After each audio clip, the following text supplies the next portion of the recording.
The king of high resolution is finally coming back to reclaim the throne. For years, Nikon users have been waiting for a sign. They have been waiting for a reason to finally put down their legendary D850 or their aging Z7 II. If that is you, then your wait is officially over. We are now seeing confirmed technical leaks for the upcoming Nikon Z7 III. This is not just a small iterative update.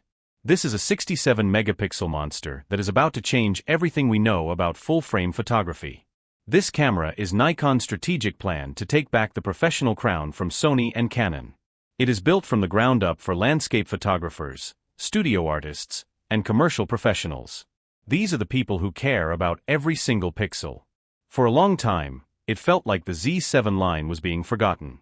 The Z9 and the Z8 were all about speed and video. But now, Nikon is returning to its roots. They are focusing on pure, unadulterated image quality. Insiders are already calling this camera the true medium format killer. The heart of this beast is a brand new 67 megapixel sensor. You might wonder why they chose 67 megapixels when most competitors stop at 61. It is because Nikon is using a custom-designed architecture. This design focuses on clean images and tonal depth rather than raw speed. Unlike the Z8 or the Z9, this sensor is not stacked. At first, that might sound like a step backward, but it is actually a genius move.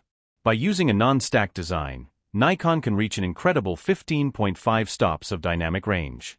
This is the holy grail for landscape photographers. It means you can pull details out of the deepest, darkest shadows without seeing a single hint of digital noise. This sensor is built for perfectionists. It is for those who demand the best possible files for massive prints. It makes the competition look like toys in comparison. When you have 67 megapixels of clean data, you have the power to crop and still maintain professional clarity. But the biggest surprise of all is the connection to RED digital cinema. Since Nikon acquired RED, the whole industry has been waiting for this technology to show up in a mirrorless body. The Z7 III is rumored to be the first stills-focused camera to feature a real RED color science profile. This is much more than a simple filter or a basic LUT. This means Hollywood-graded skin tones are baked directly into your raw files. For fashion and portrait photographers, this is a massive deal. It means you will spend half the time editing your photos. You are getting an organic, film-like look that used to cost $20,000 in a cinema camera. Now, you can get that legendary look in a portable, weather-sealed body. This integration changes how we think about digital color entirely. It gives your photos a soul and a texture that digital sensors usually lack. Performance is also getting a massive boost thanks to the new XP7 processing engine. This brings the amazing artificial intelligence from the flagship Z9 down to the Z7 series. The autofocus will have surgical precision. It will track eyes for humans and animals with terrifying accuracy. It even includes special modes for birds and vehicles. Many people complained about the viewfinder blackout on the older Z7 II. That problem is now a thing of the past.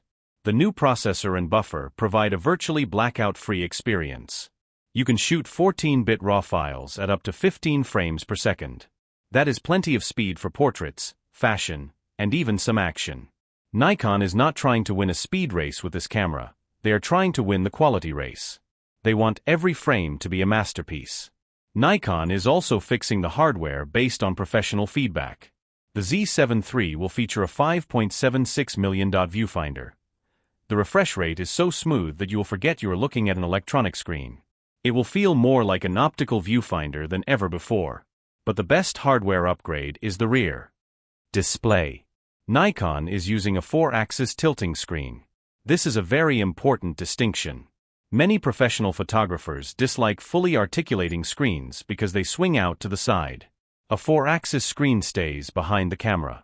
It allows you to tilt for high or low angles in both horizontal and vertical positions. This is a game changer for landscape and architectural shooters who use L brackets. It shows that Nikon is truly listening to the people who actually use their cameras in the field. They are building a tool for professionals, not just a gadget for influencers. The original Nikon Z7 II was a reliable workhorse. It delivered beautiful images for years. But we are now in 2026. Technology has moved forward at a lightning pace. Autofocus systems are smarter and processors are faster. Competitors like the Sony A7 have raised the bar for what a high-resolution camera should be. Nikon has been silent for a long time, but that silence is finally ending. The leaks surrounding the Z7 III point toward a 67-megapixel backside illuminated CMOS sensor. That number alone changes the conversation. It places this camera firmly in the ultra-high-resolution category. It is designed for photographers who print large enough to cover walls. It is for those who need to crop 50% of their frame and still have enough detail for a magazine cover. Let's talk about the sensor architecture again, because it is that important. Stacked sensors are great for speed, but they often compromise on ultimate dynamic range. By avoiding the stacked design, Nikon is prioritizing the signal-to-noise ratio. They want the cleanest pixels possible. 15.5 stops of dynamic range is an extraordinary figure. For a landscape photographer, this means everything. It means you can preserve the highlight detail in a bright sunrise while keeping the texture in the dark foreground rocks. It means smoother gradients in the sky without banding. It means more flexibility in post-production without the. And then there is the video side of the story. Even though this is a stills-first camera, Nikon is not holding back. The Z7 III is rumored to support internal 8K recording at 30 frames per second. It will also handle 4K at up to 120 frames per second for stunning slow motion. But the real kicker is the support for internal NRAW and ProRes RAW. This gives hybrid shooters professional-grade video without the need for external recorders.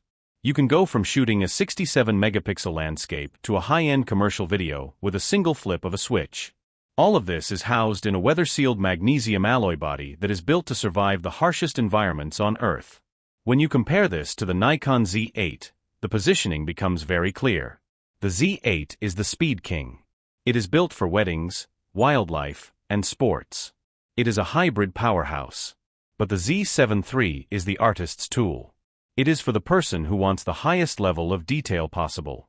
It is also expected to be slightly smaller and lighter than the Z8. That makes it the perfect companion for long hikes into the mountains or for travel photography where every ounce counts. In many ways, it feels like the spiritual successor to the Nikon D850. That camera was praised for its balance of resolution and dynamic range. The Z7 III takes that legacy and brings it into the future. This camera isn't just a tool, it's a creative partner. It bridges the gap between the world of full frame and the world of medium format.